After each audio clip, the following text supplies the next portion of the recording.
Joseph. Vournay, France, 1940. 1 year, 1 month, and 10 days from home. Gunfire crackled. An artillery shell whistled overhead and hit with a shuddering thoom somewhere nearby. Ruthie cried, and Joseph's mother hugged her close. Joseph peeked out the window. They were hiding in a tiny schoolhouse in a village called Vournay, somewhere south of Bourges in France. The desks were all in perfect rows, and a long-forgotten assignment was still written on the chalkboard. It was dark outside, and the trees surrounding the schoolhouse made it even darker. That was good. It helped them hide. But it also made spotting German stormtroopers harder. Joseph ducked back down inside, and his eyes fell on a map of Europe on the wall. The various countries shaded different colors. How wrong that map was now. Just a year after he and his family had come to France as refugees. Germany had absorbed Austria and conquered Poland and Czechoslovakia soon after. Holland and Belgium and Denmark had fallen to Hitler, and the Nazis occupied the northern half of France, including Paris. All of France had surrendered, but there were still pockets of Free France forces resisting the Nazis throughout the countryside where Joseph and his family were now. The only refugees from the St. Louis who were still safe, Joseph realized, were the ones who had made it to Great Britain, though word was that Hitler was going to try to cross the English Channel any day now. Joseph and his mother and sister were trying to get to Switzerland in the hope that the Swiss would give them refuge. They'd made it this far, traveling by night, sleeping in hay barns and out in fields under the stars, but the Nazis had finally caught up to them. A light played across the window above him, and Joseph chanced to look out again. Stormtroopers, headed toward the school. "They're coming," Joseph told his mother. "We have to go." His mother picked up Ruthie and headed for the door, but Joseph stopped her. There was only one door to the schoolhouse, and the Nazis would be using it. "No, this way," he said. Joseph kept low as he scurried to the back wall of the classroom. There was a window there. They could climb out and run for the woods. He tried the handle. It was stuck. Joseph looked over his shoulder. He could see the beam of a flashlight in the hall outside, could hear the familiar German language of his homeland. They had to get out of there. Joseph threw his elbow against the glass, and it shattered. That brought a cry from the hallway. Joseph knocked the rest of the glass out of the window in a panic. He felt his coat sleeve rip, felt something cold and sharp against his skin, but he didn't have time to think about that. He helped his mother out first, then handed Ruthie out to her through the window. "Go, go," Joseph said, before he was even all the way out the window, and his mother picked up Ruthie and ran for the darkness of the woods. None of them carried suitcases anymore. Those had been left behind long ago. But they all still wore their coats, even though it was the height of summer. His mother had insisted. The only thing any of them still carried was Bitsy, the little stuffed bunny Ruthie had never parted with. It was tucked tightly under Ruthie's arm. Joseph leaped down from the window, stumbled, got back up, and ran. "There! There!" The beam of the flashlight found him. A pistol cracked, and a bullet blew the bark off a tree less than a meter away from him. Joseph stumbled again in panic, righted himself, and kept running. Behind him, the stormtroopers were yelling to each other, barking like dogs after a fox. They were on the scent now and wouldn't let up, not until Joseph and his family had been caught. "There's a house up ahead," his mother yelled over her shoulder. She swerved onto a small dirt lane, and Joseph overtook her, beating her to the door. It was a little French country house, with 2 windows on either side of a double door in the middle and a chimney on one side. Joseph caught a faint whiff of smoke from the kitchen fire, and a curtain fluttered in the window. Someone was inside. Joseph pounded on the door. He glanced over his shoulder. 3 flashlight beams were bouncing up the lane toward them. "Help! Please, help us!" Joseph whispered frantically, still pounding. No one answered, and no lights came on inside. "Halt!" came a young man's voice. Joseph spun around. There were 4 German soldiers behind them. 3 of them pointed flashlights at them, making Joseph squint. He could still see well enough to know that 2 of them had rifles pointed at them. A third carried a pistol. "Hands up! Put the child down!" the stormtrooper told Joseph's mother. Ruthie tried to cling to her, but Mama did as she was told. Dully, Joseph realized that he'd lost some of the feeling in his right arm, and that his sleeve was coated in blood. He'd cut himself on the window glass. Badly. He squeezed the place where his arm had grazed the glass, and the pain was so blinding it almost made him pass out. Ruthie had her head down, crying, but she raised her little bunny's right arm and said, "Heil Hitler!" One of the soldiers laughed, and as he blinked the pain of his arm away, Joseph thought maybe the soldiers would let them go. But one of them said, "Papers." They were in trouble now, for sure. Their papers had big lettered J's stamped all over them. J for Jew. We don't have papers," Mama said. One of the soldiers gestured at her, and a stormtrooper with a rifle marched up to them and checked her coat pockets. He quickly found the papers she carried for her and Ruthie, and just as easily found Joseph's papers on him. The soldier brought them back to a man with a flashlight, and he unfolded them. "Jews," the man said, "from Berlin. You've run a long way from home." "You have no idea," thought Joseph. "We're going to Switzerland," Ruthie said. "Hush, Ruthie," Joseph hissed. "Switzerland, is that so? Well, I'm afraid we cannot allow that," the soldier said. "You will be taken to a concentration camp, like the rest of the Jews." "Why?" thought Joseph. "Why bother hunting us down and taking us back to prison? If the Nazis want us Jews gone so badly, why don't they just let us keep going?" One of the soldiers came toward them with a gun. "No, wait," Joseph's mother cried. "I have money. Reichsmarks, French francs." She fumbled inside her shirt where she kept their money hidden. The bills fluttered to the ground. The soldier moved the bills around with his feet and made a tisking sound. "It is not enough, I'm afraid." Joseph's heart sank. At the chance she might really be able to buy their way out, Joseph's mother became hysterical. Wait, I have jewelry, diamonds." She yanked at Ruthie's coat, pulling it off over her head. "Mama, what are you doing?" Ruthie cried. Joseph's mother ripped at the seams the way his father had when he'd rent his garments for old Professor Weiler on the ship. From Ruthie's coat, she pulled something that glittered in the light of the electric torches. Earrings. The diamond earrings Joseph's father had bought her for their anniversary one year. Joseph remembered Papa giving them to her, remembered the smile on Mama's face, the light in her eyes, both long gone now. Mama had sewn her earrings into the lining of Ruthie's coat. That was why she had never let Ruthie take it off. The soldier took the earrings from Joseph's mother and examined them in the light. Joseph held his breath. Maybe they would let his mother buy their way out of this after all. "Everything I was able to keep," his mother said. "It's all yours. Just please, let us go." "These are very nice," the soldier said, "but I think there is only enough here to buy freedom for one of your children." But that's all I have left," Mama said. The soldier looked at her expectantly. At first, Joseph didn't understand what he wanted.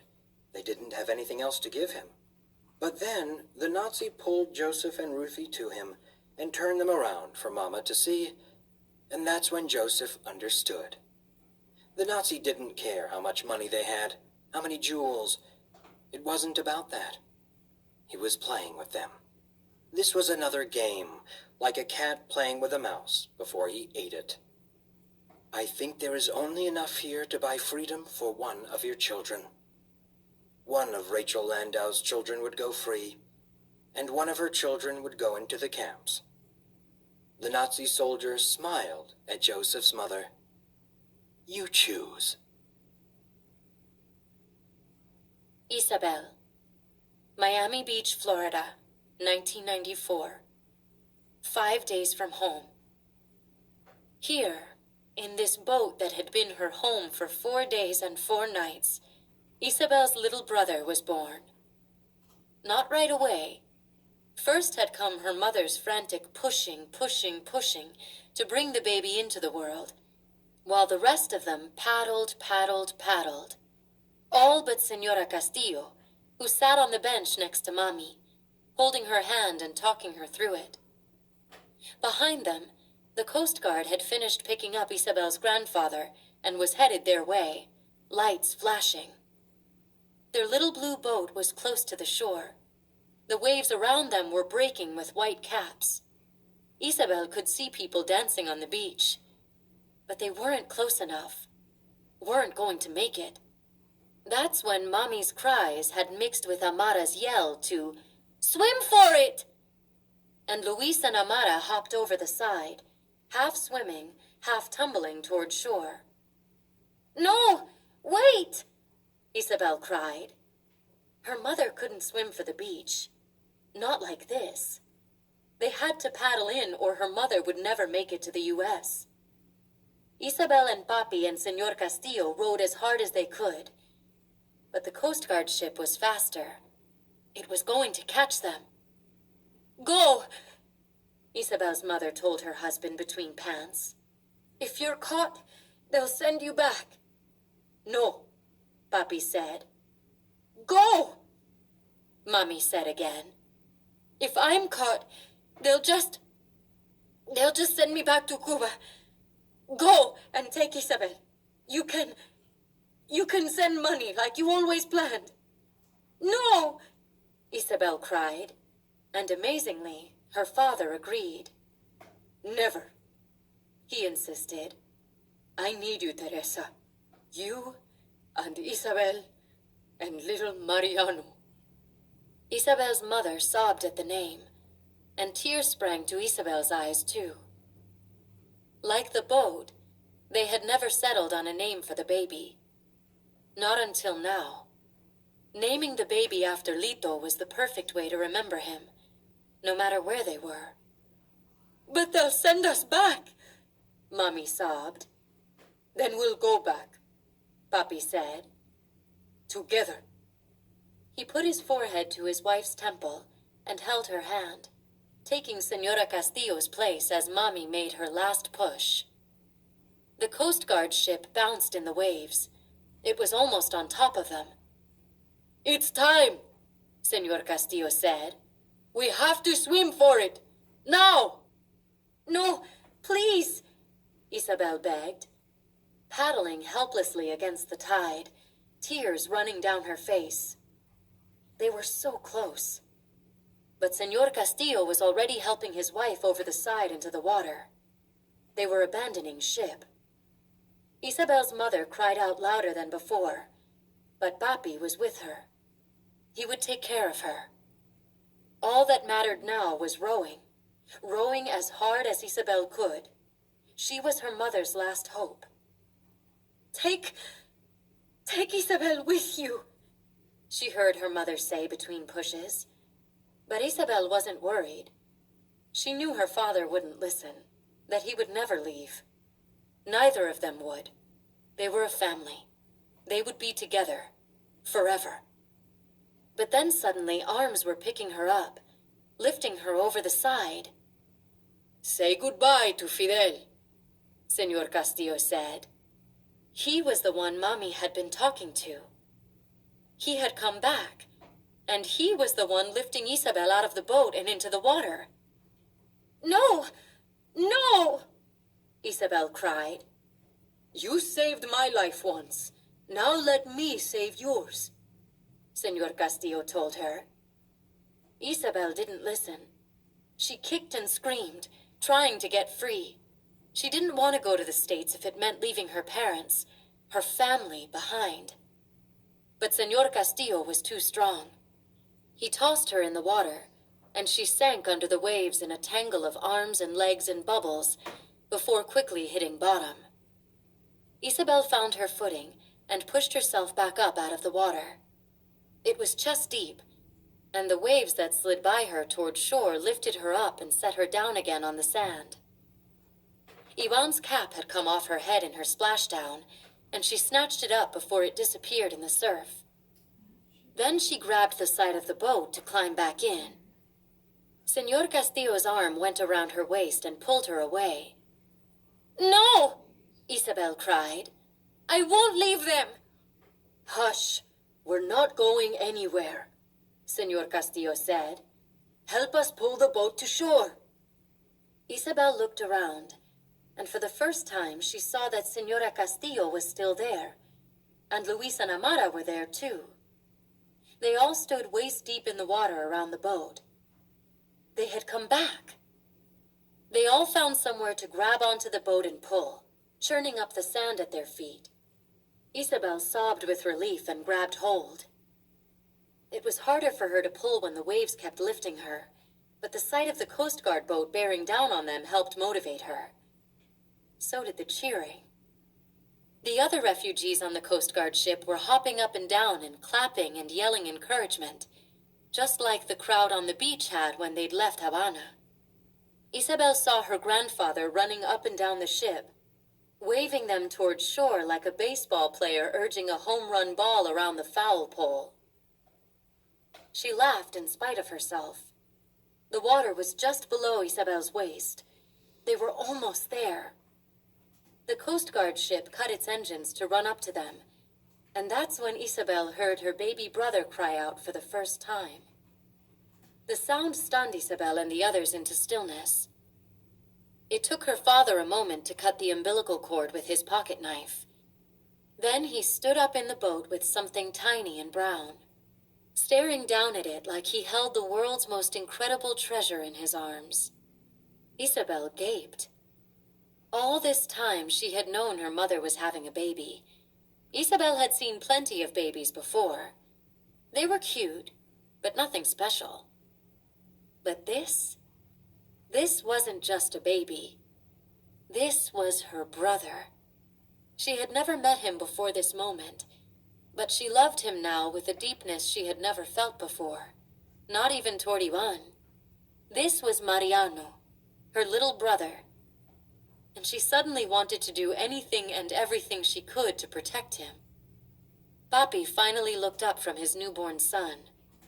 "Help me get Teresa out of the boat," he told the others. The Coast Guard ship was almost alongside the boat, and the adults scrambled for the other side.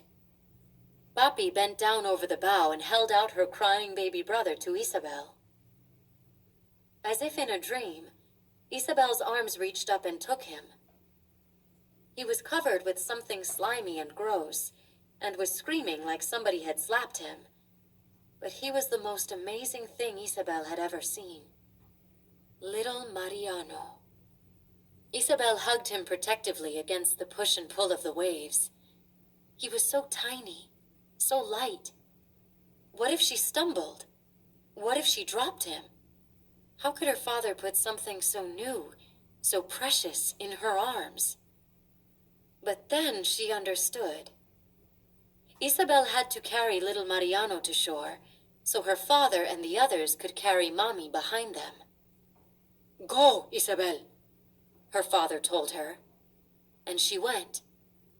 Isabel held the baby up high to keep him out of the waves that pushed them both to shore, stumbling as the water crashed against the back of her legs, but step by step, she staggered up onto the beach. Onto United States soil. Isabel turned in the sand, soaking wet and exhausted, to look behind her. Papi and Amara and the Castillos were on their feet, carrying Isabel's mother through the shallow water, where the Coast Guard boat couldn't go. The ship had cut its lights and was backing out to sea.